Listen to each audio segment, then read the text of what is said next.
శ్రీకాకుళం జిల్లాలో బాలికను ఒక వ్యక్తి కొడితే గ్యాంగ్ రేప్ జరిగిందని వైసీపీ నేతలు అబద్ధాలతో నీచ రాజకీయాలు చేస్తున్నారని ఏపీ హోంమంత్రి వంగలపూడి అనిత ధ్వజమెత్తారు. వైసీపీ నాయకులు మహిళలను అవమానపరిచే విధంగా వ్యవహరిస్తున్నారని మండిపడ్డారు. వైసీపీ నేతలు సోషల్ మీడియాలో మహిళలపై తప్పుడు పోస్టులు పెడితే కఠిన చర్యలు తీసుకుంటామని హోంమంత్రి వంగలపూడి అనిత హెచ్చరించారు.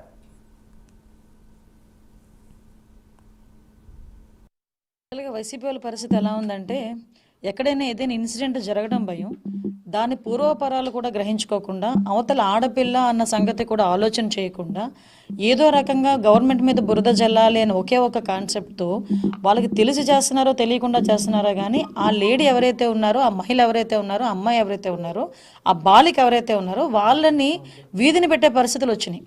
ఫర్ ఎగ్జాంపుల్ చెప్తున్నానండి, నిన్న శ్రీకాకుళం ఇన్సిడెంట్ జరిగింది.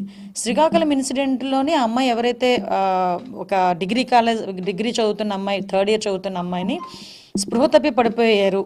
స్పృహ తప్పి పడిపోయిన తర్వాత అమ్మాయి కేసు ఫైల్ చేసి అమ్మాయిని హాస్పిటల్లో జాయిన్ చేసిన తర్వాత ఎవరైతే వార్డెన్ ఎవరైతే అమ్మాయికి ఫిట్స్ వచ్చినాయి అని చెప్పారో, ఇమీడియట్గా వార్డెన్ తప్పుడు ఇన్ఫర్మేషన్ ఇచ్చారని ఆవిడని సస్పెండ్ చేయడం జరిగింది. మొదలుపెట్టాం. ఈ రోజుకి ఆ అబ్బాయిని ఎవరైతే ఆ అమ్మాయిని కొట్టారో ఆ అబ్బాయిని పట్టుకోవడం కూడా జరిగింది. ఆ అబ్బాయిని ఇప్పుడు ఇంట్రాగేట్ చేస్తున్నారు.